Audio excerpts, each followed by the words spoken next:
Forget the whales. Don't worry about the trees. Just save yourself from watching this hippie piece of shit.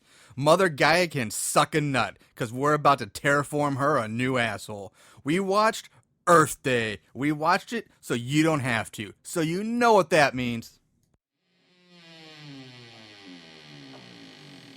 Horror, so bad and scary.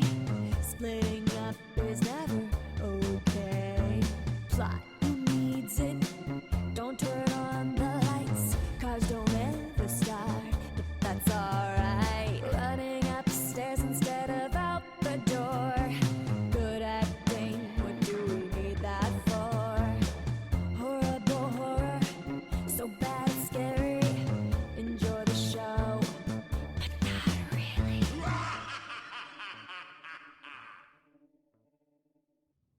What is up, Moon Goons? Welcome to the next episode of Horrible Horror, the podcast where we watch the worst of the worst in horror movies. Movies so bad they're scary. I'm your host, Marshall Hampton. With me is my little worse for wear co-host today, but he's here. He made it, Mr. Aaron Southworth. A little worse for wear, yeah, but I'm here. I'm here to watch this movie that we actually were thinking about making it the first movie. Yes, in I'm glad our you brought that podcast. up. This Yeah. movie I saw about a year ago, and this is the one that kind of inspired me, or was a very strong motivator in actually doing this Right. podcast, and was nearly episode 1, but that turned out to be Stitches. It just only suiting with our 1-year anniversary coming up, and that yesterday was Earth Day, that this movie Yeah, gets so done. perfect, yeah. Speaking of Earth Day, let's give one quick shout out to and happy birthday to our friend of the show and recurring guest, Sarah Samples. She had her birthday yesterday. Happy birthday, So Sarah. happy birthday. We'll be sure to buy you some beers when we see you. Moving on to this movie was released on April 22nd, 2009. So it was released on Earth Day. Yeah, released on Earth Day. And you can find it on Amazon streaming. That's the only place I think you can find it right now. Maybe YouTube, I don't know, but Yeah, I didn't really do too much digging. it's a little long. It's an hour and 41 minutes, which is a Yeah. little long for this shitty of a movie. Yeah. I have this whole section about the director, so I'm gonna come back to him. But the cast is not worth mentioning. Zero buddy in there. I found it funny that the only person who has any kind of filmography or resume doesn't even come into the movie for like the last 5 minutes of the movie. Really? And Dr. Felchenstein, who comes at the very, very end, played by Maida Belove. Medea. Medea Belove. She is, the only thing on her credits is she is an uncredited production assistant on the classic Animal House, supposedly, along with an uncredited Delta girl. So she was like a party girl or something in the movie as like an extra. Okay. That's it. Now, the crazy thing about the craziest character or person involved in this movie is obviously the director and writer of the movie. Writer, producer, director, one-man machine here. Who goes by the name Mr. Ooh La La. Mr. Ooh La La, parlez-vous français, Yes. you know, Now, oui, this bonbons guy, and that shit. My God, Mr. Ooh La La. This guy, it's funny you're doing the French accent because that's going to come back in a second. Really? Yeah. This guy was actually on the Jerry Springer show years ago. And he then later went on to have a somewhat, I guess, decent career as a character manager on the independent wrestling circuit. Huh. Where his character was a pro wrestling life coach and a faux Frenchman. So, the interview with him on Jerry Springer is hilarious, by the way. Yeah. It's him because he's in a love triangle with 2 girls. They are fighting over him. And it's on YouTube. I highly recommend you guys go watch it. It's hilarious. We should put it on our page. or It's on a our 2-parter. Facebook. It's 10 minutes total, but it's 2-part, part 1 and part 2. Just to give you an idea of what you're in store, I do have a sound bite from the first part of this, which we're going to play for you right now. So enjoy this. To describe the way they feel about their lovers. Please meet Mr. Ooh La La.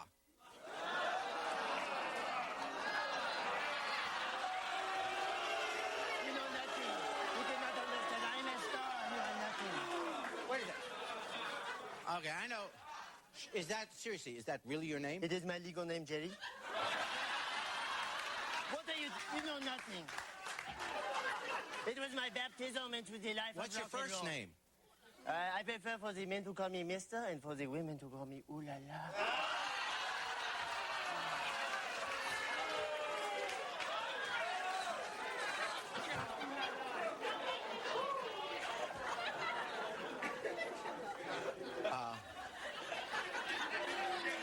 Okay. How long are you over here for? How long have I been over here? Yeah. For about 4 years or so. Oh, okay.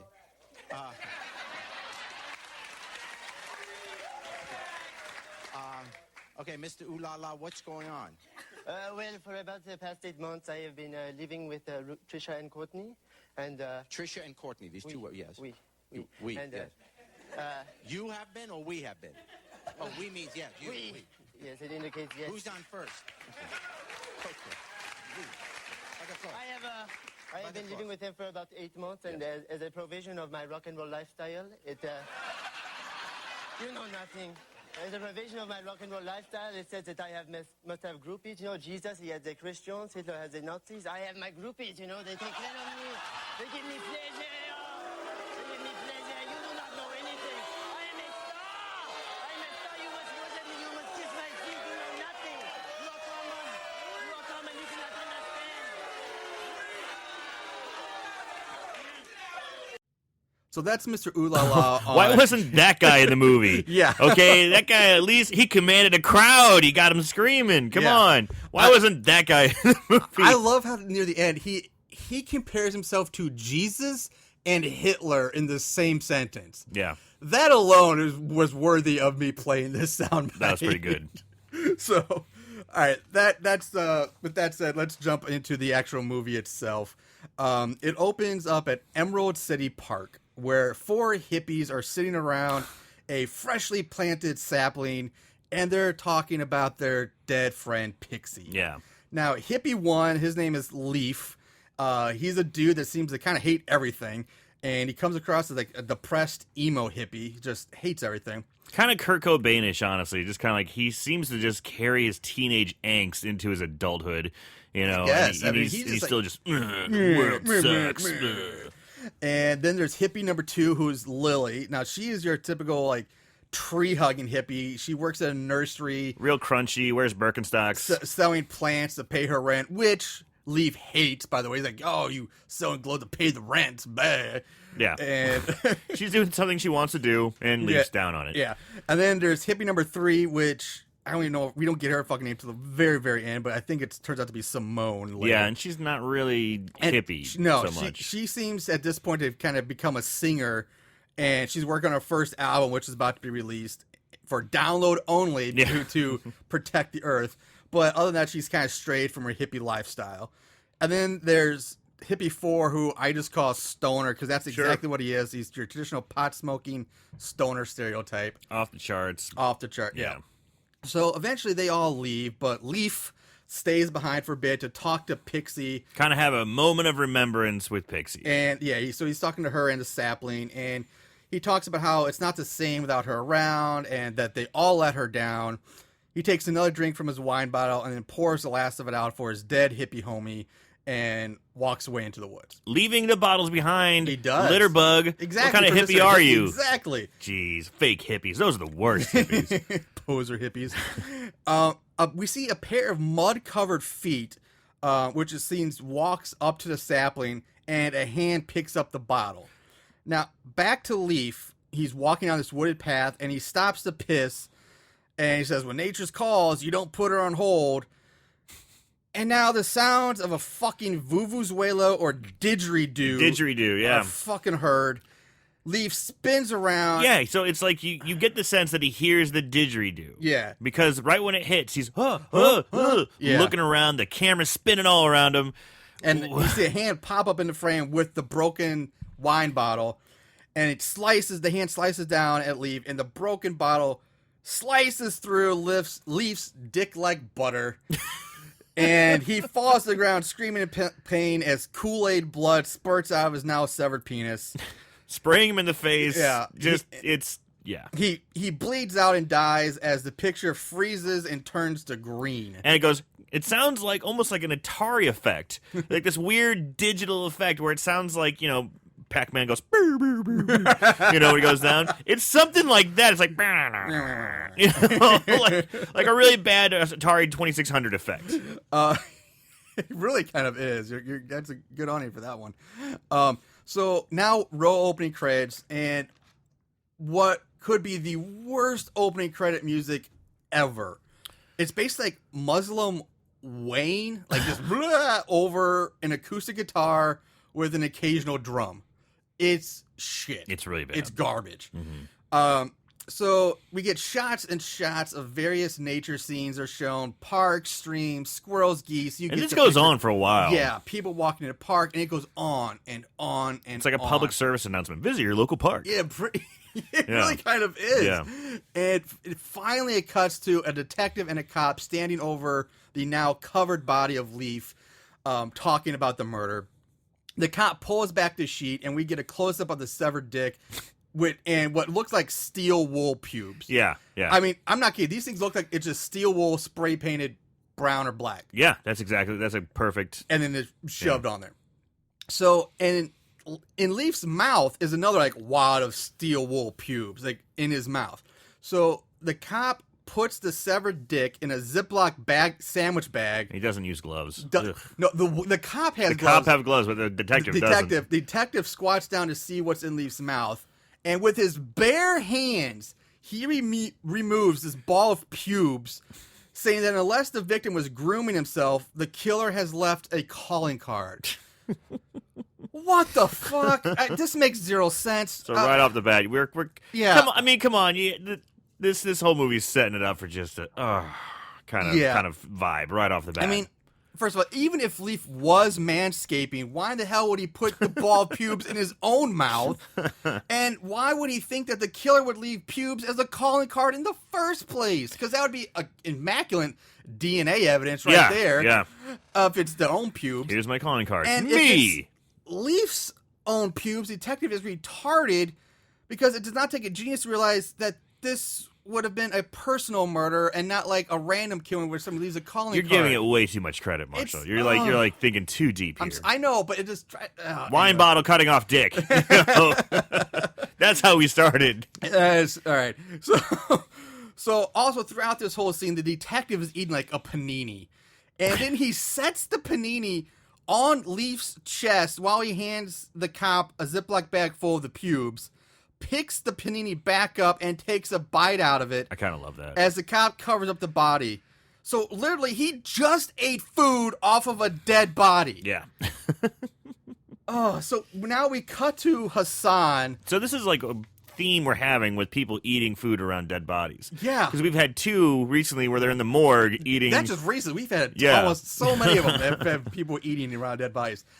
So we cut to Hassan, who's on his knees, and he's looking like he's in prayer or meditation or something, and the cop and the detective come up and approach him. So let's get a load of Hassan really quick. So he's got some ethnic garb on, looks like, I guess, traditional Muslim. Very typical. Yeah, he's got the head covering and the clothing to match, and it's very stereotypical. Yeah, he speaks with a very bad accent when he speaks like this all of the time. The Super entire stereotypical movie, accent, very much like Apu, all the time, talking like this.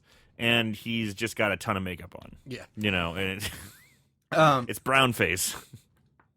I didn't know if it was brown. I think he was actually, I don't know if he was that brown or not, but I thought he was. There was some pretty heavy makeup on. So the detective tells him to, first of all, there's a lot of like racism and racial profiling and stuff going on in this movie. Because the detective tells him to stop doing his yoga in the park, which is just him doing, his Muslim prayer. Yeah. And because basically it's closed due to the murder. And then the cop tells the detective, no, Hassan's the one who found the body and he stayed here to help out, to offer help. And Hassan tells him he was on his daily quest to find the freshest herbs and wildflowers that the Pacific Northwest has to offer when he stumbled upon the body. So now we have a hippie Muslim on top of it. Hassan looks, sounds, and like we just said, the pure embodiment of a Middle Eastern Muslim stereotype. And except for he's like I said, he's a hippie and he's really into organic hair care. Like that's his shtick. Yeah, so he has a passion for hair. Yeah. Like doing haircuts, hairstyling, Yeah, hair care overall. Yeah, I mean he is like the severely. That's his thing. Yeah, That's his thing. he's a severely less cool version of Adam Sandler's Zohan, basically. And he's taken in by the cops, and the detective office, first of all, looks like a fucking grade school classroom. It really does. That was like my first instinct. It was like, well, this is a school. He's This got is a class. tiny, Yeah. crappy little desk, Yep. and it sits in front of like this wall-mounted Blackboard. chalkboard. Yeah, chalkboard. And the detective gets like super anti-Muslim and racist against Hassan throughout the whole movie.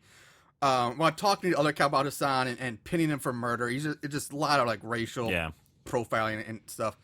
Now in comes this chick with a nose ring that kind of makes her look like a cow. It's like not just like the nostril, but like that. Well, she has the septum piercing. Septum, thank you. Yeah.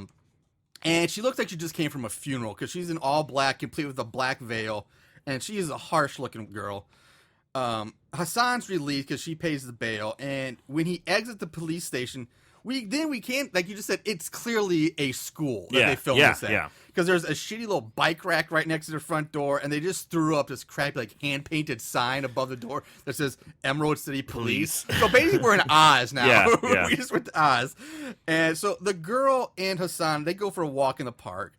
And during this conversation, we learn a few things. One, that these two went on a blind date in the past. Yeah. And her father chased them off because, well, he's a Muslim. Because he's he's a Muslim. Yeah. And that this girl had a twin sister that died, which we assume at this point has to be Pixie they're talking about.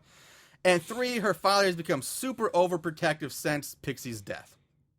They also, in this conversation, talk about female castration and that her father wants to get her vaginal rejuvenation surgery, which is like, holy shit, that's fucked up for a father to be telling his daughter, hey, let me give you vag rejuvenation surgery. And first of all, how would he even know that it needs that in the first place? That is some creepy, creepy shit. Yeah, so, again, that's how the movie's going to Yeah. go. And we're still like in the first 10 minutes of this movie. So the girl tells Hassan about how her mother basically killed herself by cleaning so much that her continued exposure to bleach killed her. And this is what caused Pixie to become obsessed with organic shit and the hippie lifestyle. Yeah. It's fucking retarded. Oh, I mean, I guess that's possible to be killed by bleach, but that's a lot of fucking bleach. Well, you can't, I mean, this has actually happened to people. This has actually happened to, this girl used to date's mom one time. If you're in a very tight quarters and you're using a lot of cleaning supplies, if you're in a bathroom and you close the door, there's not a lot of ventilation. You're down on the ground breathing, and it's labor intensive on the hand scrubbing. Right. You start breathing it in. The next thing you know, people can get dizzy, pass out, and then breathe in those fumes and die. It can happen. I It's understand really it can it's happen, rare. but I'm just saying, like, but yeah, it's seems been like known. She'd be cleaning there for a long fucking time for that to happen. Yeah, the girl's mom didn't die. She started getting dizzy and passed out late. She started to walk out of the room and lost her, just unconscious for a little bit. But still, it happened. So, in the middle of this conversation, Hassan takes off running out of nowhere. Just takes off like a bat out of hell at the sight of hippie Lily watering the sapling tree we saw earlier. And he warns her about the legal bullshit about altering plant life in a park. I mean, this is just hippie mumbo jumbo up the ass, force fed so much. So the other girl catches up with him, and this is where we learn her name is Priscilla Peaver. And that, again, her and Lily also know each other. And side note, the actress who plays Priscilla, her name is, or at least her stage name, is Daphne Danger. Daphne Danger. Yeah.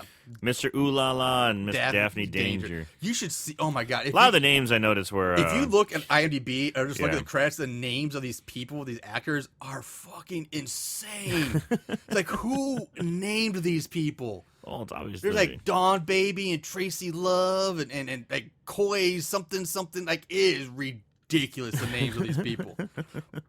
So after a really boring and badly acted conversation, Lily rides off on her bike, and we get a flashback of the 4 hippies protesting while Pixie is living up in a tree. And we see two logman workers are sitting off to the side talking, which made me think, like, so basically these two guys, one of them has a chainsaw, are responsible for clearing all the trees so they can start building on the land. What's wrong with that picture? Two guys in like short shorts and one chainsaw. And one chainsaw. They're like cut off sleeves. It's like there's no like bulldozers. There's nothing. It's just a dude and a chainsaw. Yeah. Two dudes and a chainsaw. They're gonna clear a whole forest. You've heard two dudes in a truck or two guys in a truck? Two guys in a truck? Yeah, it's just two dudes in a chainsaw. So enter Dr. Percival Peaver. Oh, God. Who tries to talk Pixie out of the tree. He offers her any plastic surgery procedure she wants if she comes down. And Priscilla comes into frame too at this point. And Percival Peaver, let's just say this right now. His acting is so ridiculous. It is so over the top. I mean, he is the cow that not just jumped over the moon, but jumped over like Mars and Saturn and the asteroid belt on the way back down. I mean, this guy is gone with his acting style. It's like Richard Simmons-esque. Oh God! You know, it really is. Even like he's kind of bald. He's got like ring around the head, but it sticks really out. Froey. It's like very froey, like Richard Simmons. And he's just really hands in the air, and I am full of drama. You know, that's excellent. Yeah, it's Richard Simmons, all totally. over the place. Big eye rolls, just oh God. So eventually the cops leave, and the hippies celebrate their soon victory. And that night, the hippies come out from under the tree, and they're singing and they're playing happy. their Hey, instruments. we drove them off. And the it's just fucking. Actually, annoying. they sing a whole song. They sing they sing a whole song, and you watch it, which is like replayed like 3 or 4 times throughout this whole movie. That same song. It's worse than fucking Ribcage. I'd much rather listen to Ribcage than this hippie shit.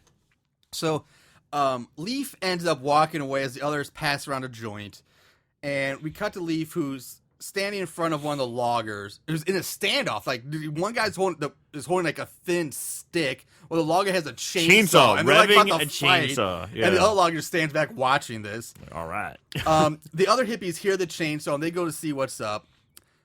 Stoner hits the guy with the chainsaw in the back of the log, knocking him down, and Lily throws hot water in the face of the other guy. Not in his face.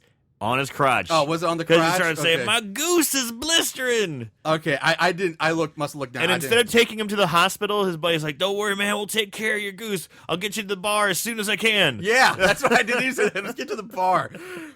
So the loggers get into the truck and they leave to go to the bar. And Pixie, they don't leave. Pixie, who somehow managed to get out of the tree like very easily all of a sudden, she just comes running out from nowhere. From the woods, trips over a stick, which is basically a blade of grass. Right. At that point, falls to the ground. The truck backs up over her, crushing her head underneath the rear tires and front tires. It goes all the way over her. And it's ridiculous. Leaf has like another overacting, like, no, Pixie, no, nah. It's awful. And back to the present. So flashback's over. The effect with it crushing the head, though. It's bad, but it's bad in a good way. I kind of liked it. I was like, I like the head popping. Yeah. Okay. So Priscilla says that her father took a plaster mold of her head and placed it on Pixie's body so they could have an open casket funeral. These people are just insane. Fucking crazy. Like, literally insane. Yeah. And from out of nowhere comes Dr. Peaver, who runs in and hits Hassan in the nuts with a tennis racket. This is crazy. And then places his foot on Hassan's chest in a victory pose, saying, "Tennis, anyone?" And he calls Hassan a son of Saddam. Good God, this guy's so bonkers. Yes. Just off the charts bonkers. And his outfit is great. It's like this bright pink shirt. Bright pink with like a white sweater tied around his neck. White short shorts. He's got a racquetball racket. That's the best part. He doesn't even have a tennis racket. He has a racquetball racket. Tennis, anyone? God. So Dr. Peaver picks up Priscilla and tosses her over his shoulder. Yeah. That's as Lenore enters frame. And Lenore is the doctor's new wife. And her face is just covered in like surgical scars and tape. And thick, heavy makeup. Yeah. You know, like plastic surgery'd out. Yeah. Like she's an addict or something. Exactly. That's exactly. That's the feel I got. And she fights Hassan as the doctor runs off with Priscilla. He's just hauling ass, carrying her over his shoulder. Yeah, Lenore gets Hassan in a rear naked choke. He chokes him out. Yeah, I mean, it's the worst. Puts him to sleep. Transition. I'm watching this. I'm like, what? Gets him in a rear naked choke, just UFC style, chokes him out, and then gets up and prances off. So later that night, back at the Peaver house, Priscilla, her father, and Lenore are sitting around the dining room table talking. And Lenore just like starts slapping down these huge chunks of meat on Priscilla's plate and everybody's plate. And this is where Lenore is a weird looking woman. Besides just like the scars and the tape, like her whole head and face is just very odd. Very looking. Angular. Yeah, I mean she's tall, very tall person. She looks like a caricature or something. Like something. She just got a very. She does not look normal. She had some work done. That's for sure. So. And this, again, Dr. Peaver is so over the top in this scene. Like, every scene he's in, he's just over the top. Priscilla falls out of her chair after being drugged with something, but at the same time, I don't remember her ever actually eating or drinking anything in the scene. She said she was going to stick with ice water, but I don't remember her drinking. Yeah, I don't remember her drinking it. Yeah, falls out of the chair. So it turns out her father and Lenore drugged her and tell her that this time she will not be going to a rehab hospital, but rather they will be administrating the treatment. Fade to black. And this is like, they do like these weird, like, almost like fisheye lens, like they warp the image. Everybody's eyes are like. It's like she's tripping. Yeah, it's like a trip effect. And the next morning, Lenore wakes up Priscilla, who's now wearing an adult fleece onesie and strapped to a bed. Lenore tries to feed Priscilla some yogurt, but she refuses to eat it, saying she would rather suck on Paris Hilton's pap smear than eat yogurt. Like, what? Like, yogurt's kind of good, depending on what flavor it is, but Jesus. Anyway, Lenore, we don't know how Paris Hilton's pap smear is. It might be. It might be. Maybe it's really tasty. Who knows? So Lenore force feeds her yogurt and chicken noodle soup, and Priscilla starts fake choking in order to aspirating. To get her to undo the strap so she can make her escape by headbutting Lenore. Yeah, and pretty weak headbutt too. Yeah, and it's comical how easily she gets out of these straps. Yeah, she has one arm free, and all of a sudden, zoop, she's out. She's out. It's like they're just like laying on top of her. Like she didn't need to headbutt Lenore. She could just wiggle her way out easily at any time. Cut to Lily riding her bike up to what looks like the back of a small warehouse. She unlocks the doors, goes inside to reveal that this is supposed to be her shop, her nursery / greenhouse. Yeah. Now, again, this is a greenhouse nursery for plants that requires sunlight, but it's in a fucking warehouse that has no windows.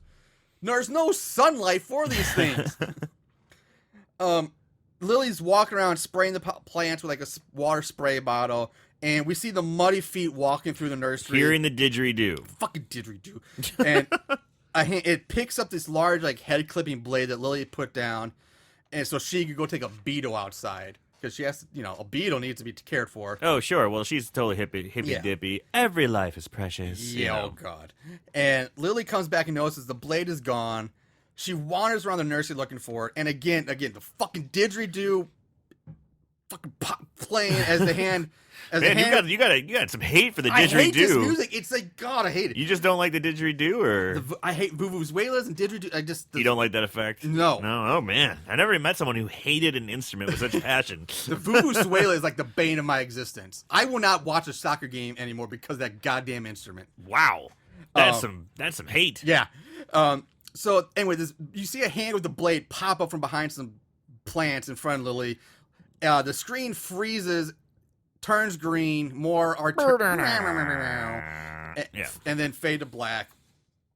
Cut to Hassan driving in his delivery van truck. Yeah, so he has Hassan's hair, like an old exterminator. Van. Exactly. Or electrician's van or something like that. Yeah, and he's got a hand painted banner tied to each side that says Hassan's hair. It was playing the word hair. And he pulls up to Lily's nursery and goes like, because Lily said, "Hey, come on in and get any kind of organic stuff you want for your stuff." She's like, "Okay, I'll come." So he's on his way to go to the warehouse. yeah, he's there. He pulls up there, and after basically he gets in the warehouse, and he has like a small orgasm over the plants. Basically, he's like, "Oh my god, so many plants!" He's basically, Oh, by the will of Allah, the Yeah. beautiful bounty of the earth. Oh. yeah, it's ridiculous. And he turns to see the chopped up pieces of lilies sticking out of various pots, plants. Like her head is in one planter, and then her arms and feet are in various other ones. So she's all been, She's been chopped up. chopped up. He screams so ridiculously here. Oh, I can't even do it. I mean, It's almost like he's like doing that wail, like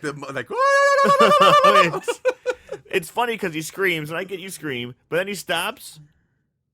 Oh, starts up again.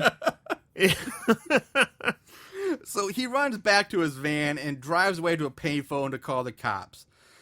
He asks to be connected to the anonymous tips division, which leaves me scratching my head because I've heard of the homicide division, we've heard of narcotics divisions, but I've never heard of an anonymous tips division. Like, I can't imagine that's a real thing. Not a like, division. I know you can call in an anonymous tip, but I don't think there's a whole division for that. And it doesn't even matter what division it is because as soon as he asks to be connected, he runs out of the payphone back into his van. He doesn't even report what he wanted to call. He's like, I need to connect to anonymous tips division. Okay, bye. He takes off. What? So, and then this is where a hand reaches out from behind him, like the sheet that Through the curtains, yeah. Yeah, the cab from the back, and grabs his shoulder. It's just Priscilla. Who cares? Now, this thing is magical because it changes so much. It does. And first of all, the front seats of this van are made from like old fold-up movie theater style seating. Yeah. It's like there's like 3 seats, they all fold up, and there's an armrest on each end. It's like, how would that even work in a car? I kind of like it. It's crazy. That can't be comfortable though.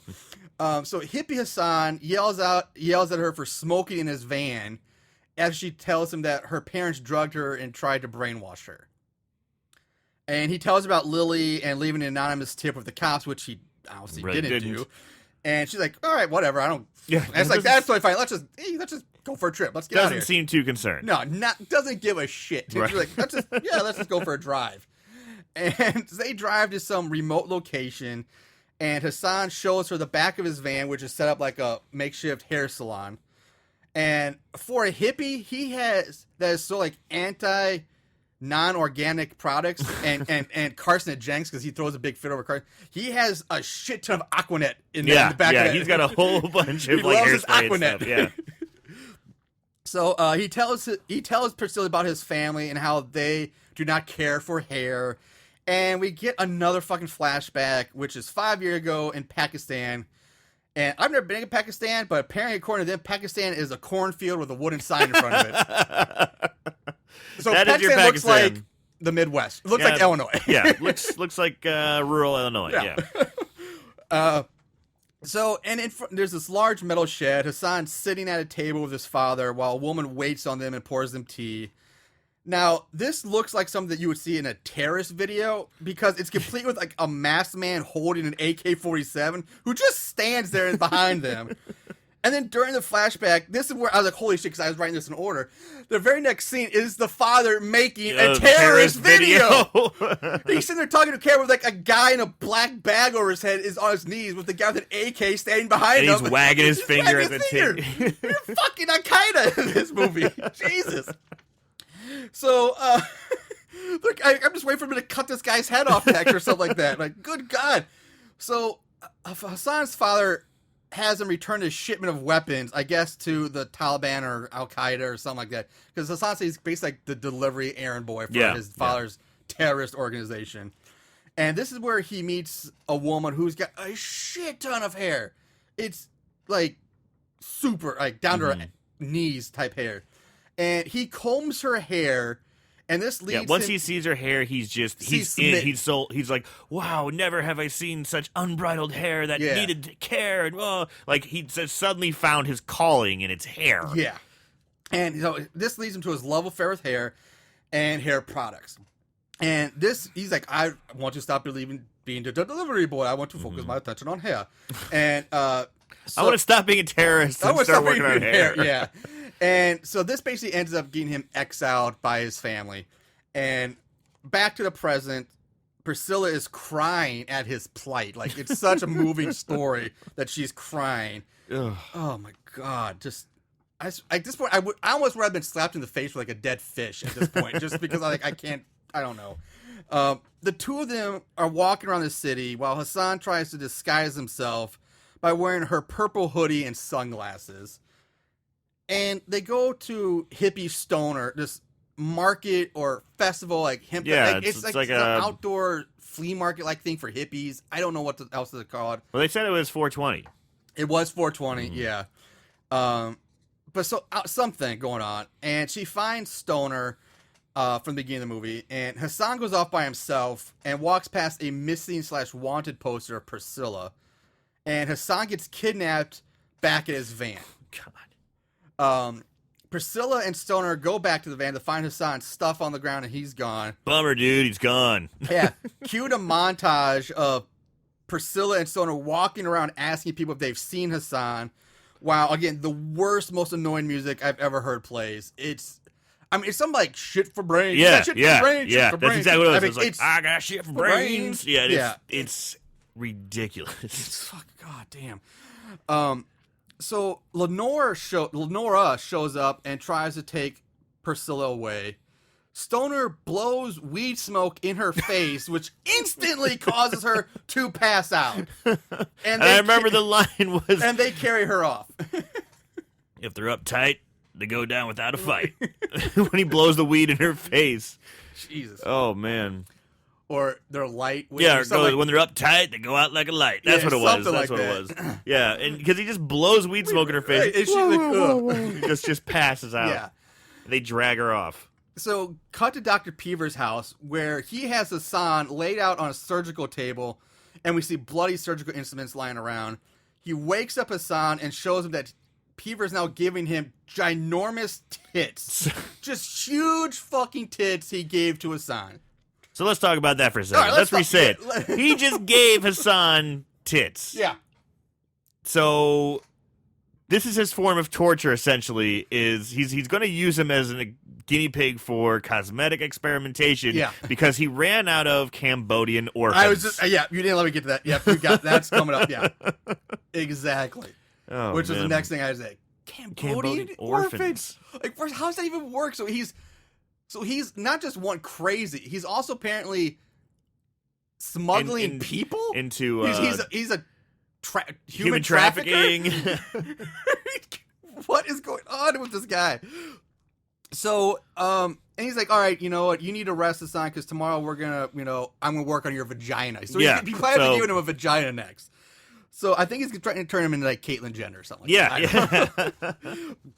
Yeah. Peever leaves, and we cut back to Stoner and his chick now at their apartment or house. They're smoking out this huge glass bong. They're having a great time. Yeah, she's like, hey, let's order a pizza. But she's like, oh, no, it's going to be 2 hours for delivery. Hey, man, it's 420. What? Smokers need that pizza, Like, man. They need that pie. 2 hours, really, for delivery? I've never heard that. Maybe there's just one pizza place in town. Yeah, apparently one pizza place in all of Oregon. Yeah. So she decides to fine, I'll go pick it up instead, leaving Stoner alone by himself. Now, a side note here, I want to say this movie, in a way, kind of reminded me of Sweatshop way back in the day, because it just in the sense that, one, every character sucks, just in a different form of suck, and that everybody smokes. I'm not talking about weed, but like everybody's smoking cigarettes constantly. Yeah. I mean, if they're not smoking weed, they're smoking a cigarette. Except for like Peever, who's the only one who I don't think does. Stoner hits the bong again and then begins to vomit immediately into his own hands. It's pretty gross. Which, again, I've never smoked that much weed. Like, I vomited into my own hands immediately afterwards. I don't think anybody has. So, Or who knows? Who knows? yeah. So he rushes off to the bathroom and cue the fucking didgeridoo again as the person with muddy feet enters the house. Muddy Feet pets the cat, picks up the glass bong. Stoner comes out of the bathroom and sits on the couch and offers weed to the cat. So You want to Jesus hit, Christ. little guy? More didgeridoo sounds as the killer breaks the bong on the table and stabs Stoner in the stomach with the broken glass bong. he spits up mouth blood in a shitty death scene that takes way too fucking long. Party foul. It just goes on and on. You did catch the party foul bit, didn't Yeah. you? Yeah, that was pretty ridiculous. Fade to green. Jump Jump to the police station where Priscilla is wanting to report Hassan missing. Now, the detective spouts some more racial profiling bullshit as Dr. Peever enters, saying that, and during this conversation, it's even more clear that this was shot at a fucking school. Yeah. Because there's a board hanging on the wall behind them that's outlined with, like, very colorful, like, like ribbon or border, like you see, like, in a grade school room. And then below that is a drinking water fountain, like in a hallway. And I think I look at it, there's even like the school fire map is on the door. Like, in case of fire, go. This is where you go. So the cop comes back in saying that there's been another murder found with another hairball. The detective asks Priscilla to come along with him, and she replies with I have some fancy footwork in mind instead. And then she stomps on her father's toes and runs out the door. Peever then treats us with an insanely over-the-top rant, probably the biggest over-the-top one of the entire movie about taxes and APBs. Now, this clip I do have, just because it's about a minute long, but you will get a perfect idea of how insane this guy is and how over-the-top his acting is. So, enjoy this. Torrance, looks like we got another one. Sweet shit of Christ. Dual cause is just like the others. This one's an impalement to go along with the hairball. I'll be damned. Where? Then on 13th at night. Tentative ID is Gregory Grid Goulet. Grid? Son of No! a bitch. He's that hemp activist we've been trying to shut down for years. He's definitely from the same crew. It's a bit too convenient that another of your sister's running buddies turns their toes up, just as Muhammad Al Massacre turns up missing. You care to come and view his handiwork, Miss Peever? Actually, I got a little fancy footwork on my mind. Oh, my poor little Minotaur! Stop her! She's speaking in foreign tongues! Oh! Sorry, Doc, but that murder scene is calling my name. Pike, let's hit the scene. I am a tax-paying citizen in the highest local bracket! Oh, she's mentally ill! I demand action! Put out an APB on the good doctor's wayward little waif. Let's go, Pike. An APB? An APB? Oh my God! Not an APB! No!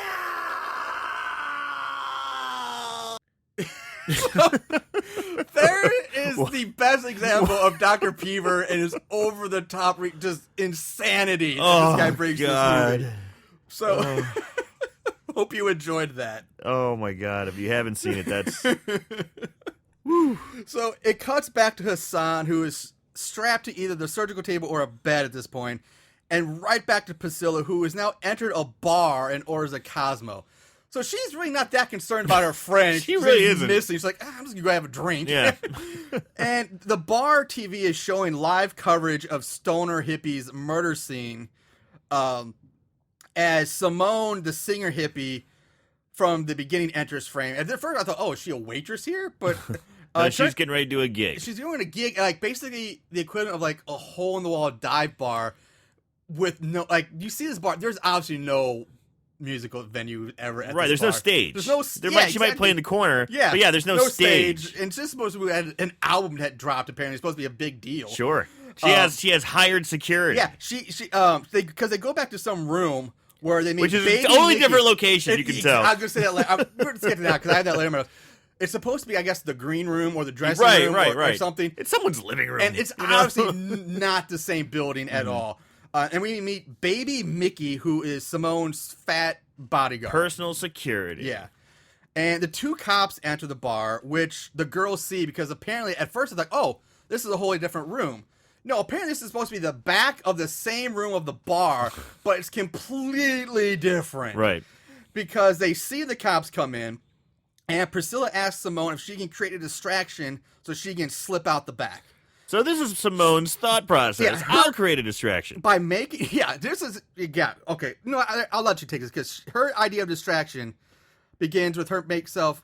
Go ahead. Just Okay, so she's like, I'll help you make a distraction. She has two glasses that she puts down takes her fingers, sticks them down her throats, and begins to vomit into each glass. And it's just like, it's disgusting. She's just vomiting into these glasses, and I'm pretty sure she's doing it. It's pretty darn close. She's doing a great job of acting. I don't know how they would have faked it. I mean, I guess it's possible, but she's barfing into these glasses. Fills these glasses up, and they're like, and it's like a close-up shot of her doing this. Yeah, they're like it's real 12 tight. ounce, like your 12-ounce draft beer glass you see at a bar, and it's straight up close-up. It's disgusting. And stage 2 of this distraction is to stumble up to the bar, coughing and saying she was poisoned. By vodka. Yeah, by vodka. You got to get that good shit. And so jump to Simone and baby Mickey in their dressing room after all this happens because Priscilla... So while she's making that production going, oh, I threw up, oh, God, I'm going to get you, the security guard's roughing up the bartender, that's when... The cops show up and then Priscilla makes her escape. Yeah. So back in the dressing room or green room, which is a whole different room now, Simone says she wants to do a cleanse before she turns in for the night. And she sends baby Mickey out for some rum and Coke, and a couple of double cheeseburgers. The muddy feet are seen ascending a flight of stairs as the shit-inducing sounds of the didgeridoo play. And I swear, that's what reminds me, if that... Everybody's heard, most people have heard the brown note, the myth of the brown note. To me, that's what... If that exists, it has to come from a didgeridoo. Man, you really hate the didgeridoo. It just sounds like... It makes me you kind of nailed it. It just makes me want to poop for some reason. So, in the bathroom, Simone gives herself an enema in the bathtub while listening to some shitty... It's her album, Marshall. Yeah, it's shitty hippie music, which is the same goddamn song they were singing in the park at the very beginning of the movie.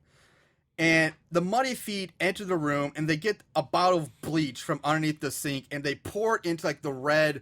Into, the bladder. The giant red, it could be a hot water bag, but the bladder that's hanging up. Pouring bleach into it, which she's using for her current enema up her ass. Exactly. Which they don't show, which I'm kind of glad they did. So throughout this whole scene, Simone's just laying in the tub, talking and singing to herself with her eyes closed, which... I don't know. I would think you would hear somebody walk into the bathroom, open up a cabinet door. Maybe smell the bleach, too. You would smell the bleach immediately, but she's completely oblivious with her eyes closed. She's not sleeping. She's wide fucking awake. Yeah, she's getting an enema. She's wide awake. She's wide awake talking to herself and singing.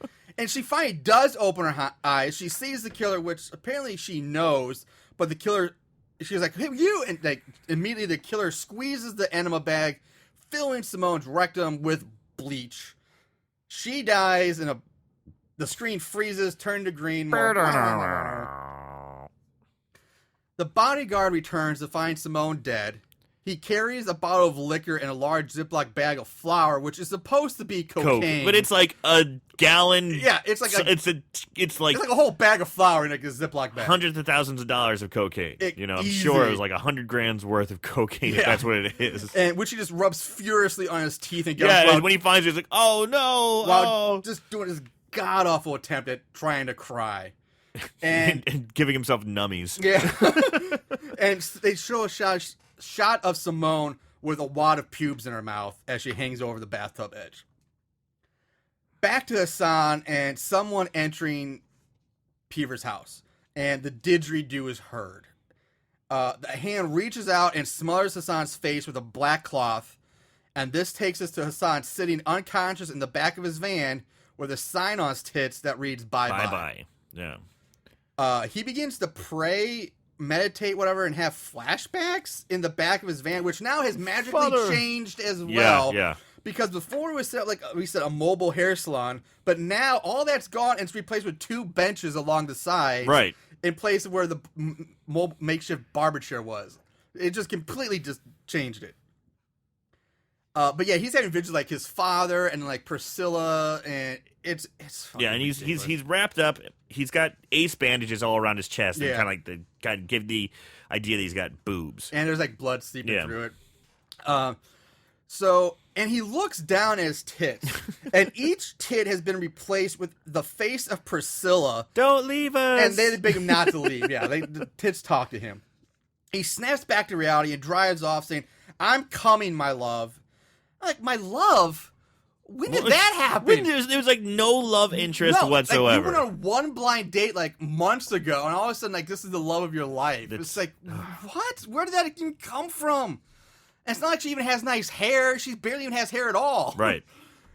So we get a montage of Hassan driving and Priscilla picking flowers in the park, like and playing on the slides and frolicking in the park, skipping around. For someone who's like trying to hide from the police, I think, and her father, and still worried about Hassan missing. Yeah, let's go skip and play in the park. Drink beer and then play in the park. She is an awful fucking friend. I'm a fan of drinking beer. I'm a fan of playing in the park, but not when like I'm being chased by the cops and stuff. She's like, "Fuck it, I gotta do it." My crazy fucking father. Oh my god. So she ends up walking down the same path that Leaf did at the beginning of the movie where he was killed. Her father pops up, grabs her, mounts her on the ground, and then she grabs her father's nuts and squeezes them in order to get him off of her. Oh God, that's. It's funny, he had more of a reaction when he got his foot stomped on than when he got his nuts crushed. He had more reaction to hearing that they were going to put an APB out on her than getting his nuts crushed. Hassan shows up, kicks Peevers in the dick, then smothers him with his giant tits. He renders him unconscious with his tits. He suffocates until he passes out. Yeah. After he's gotten his dick worked out twice, he's been kicked in the balls, has balls squeezed by his daughter. Yeah. Then he's smothered with tits. Giant fake tits. And before they leave, Priscilla pours a bottle of pills down her father's throat to make sure he stays unconscious. Or kill him. Bitch, he's not waking up after that. I'm pretty sure you just murdered your father. They go back to the Peaver house, and then she starts packing up a bag to leave town. Lenore is shown looking like she's fucking drunk or hungover or high or something. And then she just kind of leaps out onto Hassan's back. Going for that rear naked choke again. Yeah. They struggle down the hallway into the living room where she mounts him and yells at Priscilla to run before he sets off the bomb and is about him with his like dinky little trophy when the cops magically show up. Yeah, like, they just bust in. Like, how do they even know what's going on there? Like, it makes no sense. Cops just bust in. They like kick in the door. Just kick in. So the main cop pins Lenore down and puts his gun right in her face, like right in her mouth. Yeah, this is like really aggressive. She starts to lay down. He gets right on top of her, puts the gun like right against her lips. We're talking almost. About like just centimeters away from her mouth. The goddamn vuvuzela didgeridoo is heard again as Lenora puts the gun in her mouth. She then starts like sucking the gun barrel and like looks up at them with crazy eyes. Yeah. Oh, Jesus. Cut to the cops escorting Lenora out of the house. And the detective telling Hassan and Priscilla that this was caused by dope mania. So apparently that's the scientific thing. A medical gives you dope mania. Dope mania. And he says something set her off on a psychotic drug binge, like one of those OCD kids in a candy store. He tells him that she probably targeted Pixie's friends as an easy way to score. He apologizes to Hassan. Gets a call from someone telling him that they found Dr. Peaver. Now, back in the house, Hassan, so they've pegged her as the killer. Yeah, they say she's the killer. Yeah, they've set that up. So back in the house, Hassan and Priscilla chat. They kiss. The most awkward kiss I've ever seen. It's like, yeah, it's just so awkward. It's the most uncomfortable kiss. It's like neither one wanted to kiss each other at all. It's like kissing your dying grandma with all of her spit coming out. It's like, it's just like, okay. Ugh. So Hassan then tells her he wants to become a Republican, which sets her off. Like she flips out. Which is pretty funny because he's just like, yes, I'm an independent contractor and I am going to be a businessman and tax havens galore, Republican Party. And so she gets up and starts heading down heads down to the bathroom in the hallway, like holding her head, like her head. The news that he wants to be Republican has driven her into insanity. Yeah, like giving her, yeah. So Hassan comes down the hallway as we hear Priscilla talking in the bathroom, and she says, "Fuck no, I will not kill Hassan for you. Not for me, for Mother Gaia. Shut the fuck up, you crazy psycho hippie bitch. Not him. Leave him alone." At this point, Hassan knocks on the bathroom door, asking if everything's all right. She comes out of the bathroom completely totally naked, holding like a tiny. At first, I thought it was a pen, but it's like a tiny pair of scissors. Tiny pair of scissors. and she's holding like she's gonna stab him with And it. she seems troubled. Yeah. You know, she's. Her eyes are twitching. The camera does like this full body panning shot from like her feet up, and we see her feet and ankles are now covered in mud, and she's wearing what looks like a light brown or tan tiki grass miniskirt. Mm-hmm. But it's supposed to be like her insanely overgrown pubes. It looked like a little skirt. Yeah. But nope, it's her pubes. It's supposed to be the pubes. It's her pubes so out of control. And first of all, I'm like, beyond all this, I'm like, where does the fucking mud come from? She's in a bathroom. Where's the mud come from? I don't get it. I don't get it either. So she knees him in the balls, I think, because you can't tell. He just falls over. Yeah, he just kind of falls over holding his balls. Yeah, but it doesn't look like she even hits him. Like I guess maybe like mental telepathy, she hits him in the balls. And we get the camera gives us a between the leg shot from behind of Priscilla and her crazy ass bush. And there's more bush hanging down like on her ass crack. From her It's like butt. coming round like underneath. And it's all over. Yeah. And she's talking back and forth to herself, and one of their voices introduces herself as Pixie. And she's trying to do kind of like what Andy Serkis did in Lord of the Rings when he was Gollum, going back and forth, but it's so bad. Between like Smeagol and Gollum. Right, and she's trying to go back between Christine and Pixie. Priscilla and Pixie. Yeah. And it's so bad. I mean, she doesn't make any inflection of one or the other, doesn't speak differently, doesn't change the pace. It's like, no, sound. I will not kill him. No, you better kill him. I will not kill him. And it's probably even worse than that. It really is. It Yeah. gets bad. Like when you were doing it before, you were doing it like when you were doing it at the bathroom scene, you were doing better then. Yeah. So she grabs. I'm sorry. While she's talking back and forth, she tries to stab Hassan with the pair of scissors. He rolls out of the way. She grabs a flower vase, and this knocks a bottle of hairspray on the floor, which Hassan grabs. Pixie tells her to take the flowers out of the vase because she doesn't want any more innocent victims. I'm like, bitch, the flowers are already dead. They're shriveling up. You didn't do a very good job of taking care of your precious babies. So what happens next made me just pause the movie and shake my head in like, what the fuck moment. So because Priscilla and Pixie have been talking back and forth, and they're like, okay, well, we'll just smother him. Yeah. Her pubes come to life and form what looks like a pube penis, and it injects itself into Hassan's mouth. Bingo. Let's let that sink into your heads for a minute. I'm gonna give you a few seconds to reminisce and wrap Think your about mind that about one. that. All right, you got that? Because Jesus Christ. So Hassan lights a lighter and sprays the hairspray, setting the creature from the living pubes aflame. And he stands up, looks down at Priscilla, who is now curled up in the fetal position, rocking back and forth, repeating the words sustainability, accountability, responsibility, just over and over and over again. Cut to a security camera feed of Priscilla handcuffed in an interrogation room and coloring with crayons as a woman with a clipboard watches her and takes notes. Shaking her head. Yeah. Oh, no. She's a crazy one. So in the detective's office sits Hassan. Another, like, small classroom. Yeah, a small classroom. And Dr. Peaver is wheeled in a wheelchair. And I guess I don't know why. His nuts have been so damaged he can't walk. That's exactly what I was thinking. Peaver says that he will remove the tits and help fund Hassan's beauty salon and even support him in becoming an American citizen as long as no criminal charges are filed against him, which Hassan agrees to. The woman with the clipboard enters. She's the police psychologist, and she basically will be in charge of Priscilla's care and treatment, which, again, doesn't make sense because a police psychologist wouldn't be in charge of a suspect. She'd be sent off to a hospital. Like, that doesn't make any sense. They don't, like... Anyway, so she explains how Priscilla's psyche just shattered at the inability to process Pixie's death, her twin sister. After some more over-the-top acting by Peaver... Way over the top. He's wheeled out, and Hassan asks if Priscilla will ever again regain her sanity and offers that a simple wash and set might help.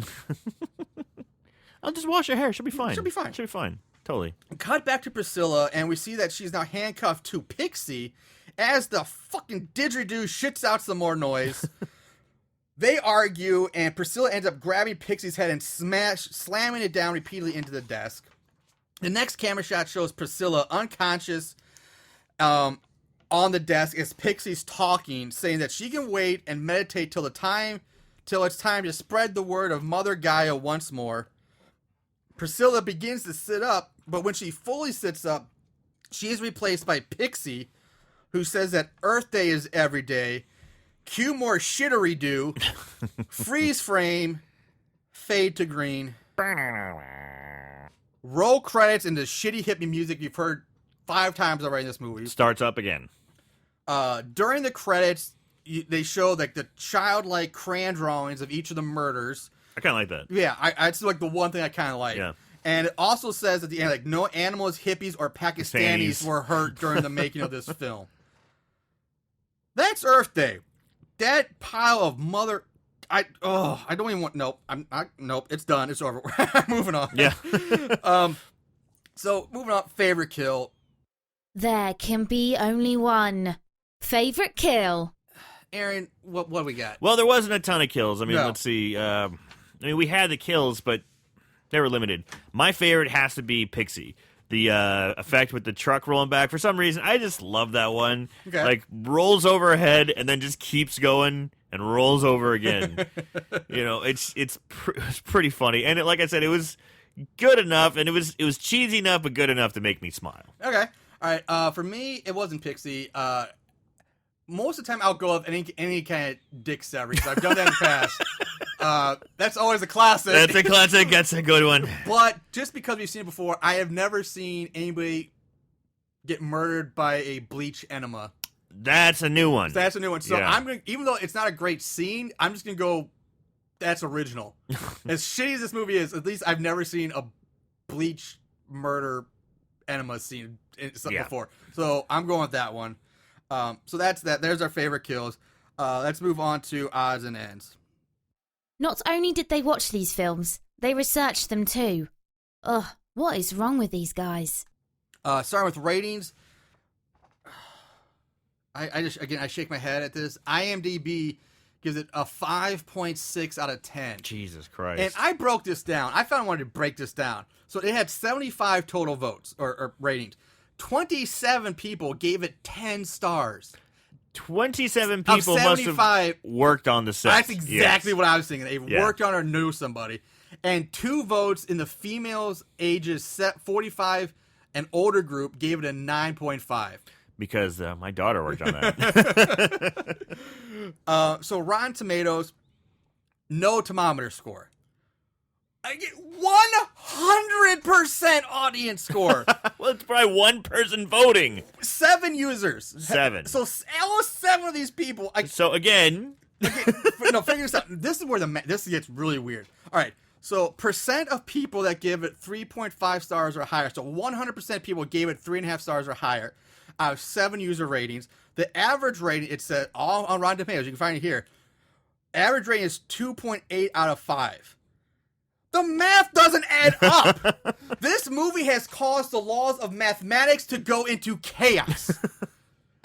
Every stat I got directly from the Rotten Tomatoes website, and it doesn't make sense. How do you have a 100% audience score when the average rating is 2.5, but 100% of the people gave it a 3.5 or higher? Yeah! And Amazon, at least Amazon got it right, 1 out of 5. yeah, I think that's the lowest Amazon rating we've ever seen. But there's only one review. One review. And it's someone who doesn't have any connection with the movie. Yeah. Because there's no possible way you would give it more than 1 star. So, plot keywords, there are only 3. Earth Day, environmentalism, and plastic surgery. They didn't have... No castration. They didn't have, nothing. like, pubes, like Weed killer stuff- pubes? Yeah, pubes. Killer pube penis? Yeah, nothing. No? That'd be my killer pube penis. Yeah, so let's think about maybe a couple other ones. Let's see. Death by enema, I think would be another one. Human trafficking. Human trafficking, yeah, okay. Severed penis, that's a severed penis. gimme. Sure. Wine bottle death? Yeah, just insane doctor. Death by bong? Yeah, death by bong. There you go. Surprisingly, I should say not surprisingly, but there is absolutely zero trivia for this movie. I couldn't find anything about this movie worthwhile. Well, you did find that Mr. Ooh La La was on Yeah, Jerry Springer. I did find that. But to make up for it, we get to play the budget game. Oh, shit. Time for Aaron to blow his wad with the budget game. All right, Aaron. Budget. What do you think was the budget for Earth Day? Man, $75,000. Holy god damn, you suck at this. No, I'm sorry. Budget for this game, $10,000. Holy crap! I was going super low It's too. super high, apparently. $10,000. The reason I went that, I mean, there was a lot of people in this movie, a lot of faces, a lot of different people. Like, yeah, but I can't imagine those people actually got paid. I don't think they did either. But I think most of the maybe... budget went into the head effect, the head getting run over. Right. Oh. So there it is. So I got moving on to 5-star reviews. These special movies have a place in these special people's hearts. 5-star reviews. All right, now again, 0. Yeah, No 5-star reviews. 0. On Amazon. Let that sink in for a minute. 0 5-star reviews. I think this is. We've only had a handful that have had 0, right? Yeah, this is like our second one, I think. Yeah. However, there was a 10-star review on IMDb. 10-star and review. This guy wrote like pages. Jesus Christ. Of it. I'm not going to read it all. I was I'm about going to say, skip through dude. it. But you see, I'm going to cover the highlights here. I saw it from James Warmills. I saw the premiere of Earth Day, one of the 3 sold-out showings at the Diva on Earth Day. Originally, the premiere was going to be held at the Bayou, but the powers that be changed at the last minute because they found the movie too off-putting. This from a theater that featured Troma's Poultrygeist. I had to see the movie that disgusted the Bayou. Skip all this because it's just recapping the movie. So we've done Poultrygeist. Yeah, we did call Poultrygeist. And they said that this movie was worse than Poultrygeist. Yeah. They wouldn't show it. So skip ahead. That said, one should never go to movie premieres because the crowd is full of friends of the movie and they'll laugh and cheer no matter what you toss up on the screen. It's hard to enjoy the work of art this way. Nonetheless, I can tell you this wasn't your typical support your local art despite how shitty it is movie. I was able to get a screener copy for private viewing. Set entirely here in Lane County, Earth Day captures local flavor perfectly. Rebellious kids, weed everywhere, long pizza delivery times, blah, blah, blah. That's funny. I guess that was an inside joke. Yeah. Earth Day remains original and fresh. Unlike most low-budget films, we are treated to a cohesive and easy-to-follow work. The cliches and over-the-top acting add to the comfortable, campy feeling that fits the actors well. And the themes of protecting our mother, Gaia, and racial profiling bring a level of social responsibility rarely seen in gore films, and somehow I made an entertaining movie sound boring. Oh, God. I give this 29 out of 38 stars and take a seat across the table from the director and pick his brain. Then he leaks some stupid website. 29 stars out of 38. That's... Fuck you, James. Fuck you. Get fucked, James. Moving on now. Mystery View from Z Movie Fan. I like the poster, but unfortunately did not like the movie very much. I had high hopes since it was made here in Oregon, but it wasn't scary or gory or clever. Nailed it. The opening was watchable and somewhat entertaining with 4 friends sitting around a very tiny tree. The first murder has blood being splashed that wasn't blood, or that wasn't that bad. Excuse me. It was after some cops show up that this movie went downhill for me. So basically after 5 minutes. Yeah, basically 5 minutes in, it sucks. The scenes where people get stalked or killed were okay, somewhat funny. I have always hated movies where cops show up and investigate what the audience already knows. Another negative was the forced humor. The running time seemed a little long, and I did fast forward quite a bit. I'm sure others will enjoy it. I didn't. Just my opinion. What was his rating? That was not... I think that was like a 3-star one, or something. I don't have that rating, but yeah. Last one I read. This is the 1-star review from Amazon. Okay. From Blackjack. So we have a 1-star. 1-star review. What my opinion of this film is depends on who made it. If it was produced, directed, and acted by a bunch of freshman film school students as part of a school project, it is marginally acceptable first effort to try to make something. Don't let it depress you that you largely failed. Everyone has to start somewhere.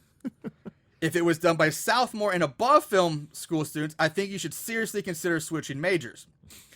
If it was done by a company as a serious attempt at producing something resembling entertainment, I predict death by starvation for everyone involved, as you are probably delusional enough that you won't realize that declaring bankruptcy and a change in careers is your only path to salvation.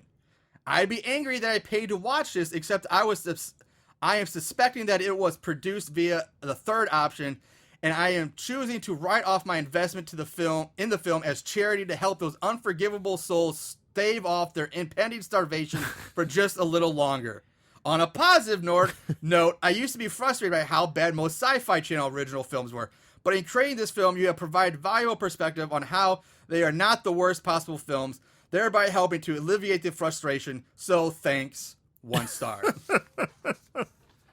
This guy took it very personally. He was talking about kind of saving their lives by paying to see this movie. Yeah. Man.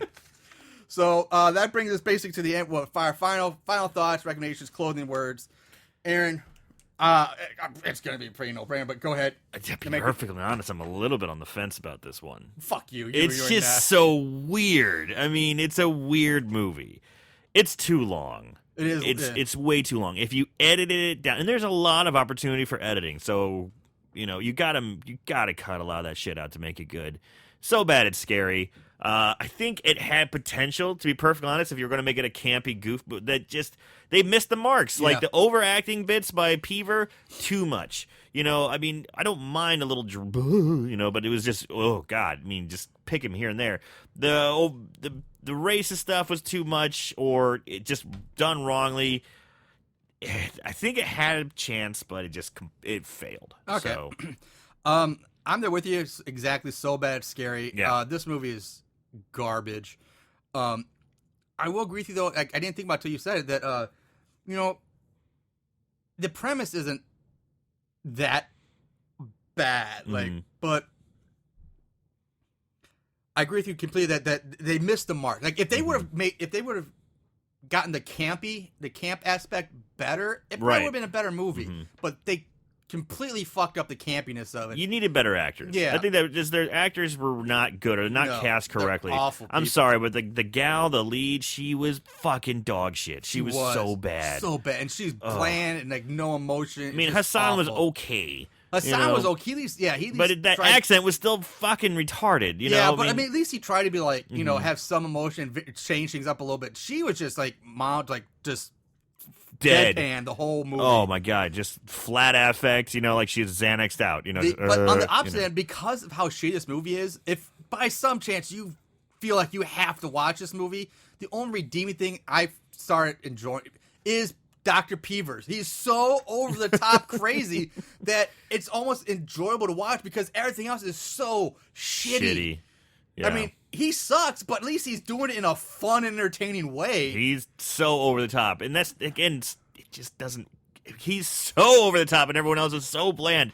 Who actually wasn't too bad either was his assistant, or his wife. She wasn't horrible, but... She's hard to look at, though. Yeah. But yeah, she's... She wasn't horrible. Yeah. She wasn't the best. She wasn't Peevers, but she... No. All right. Yeah. That's it. It sucked.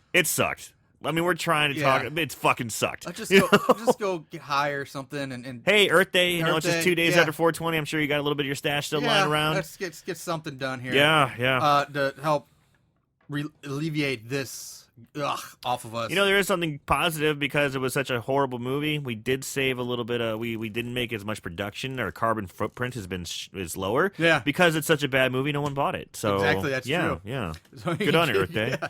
All right, so that's it for us. Check out our Facebook page. Check out our website, horriblehorrorpodcast.com. We're also on Twitter at SoBadIt'sScary. We're on Instagram at Horrible Horror Podcast. You can download and listen to the podcast. Check us out on Podbean at horriblehorror.podbean.com. And, of course, download, subscribe, like us, and all that on the mighty iTunes. All 100% free. We thank you very much, Moongoons, for all your continued support and listening. Spread the word. Until next time, watch more horror movies, everybody. Take care. Bye-bye.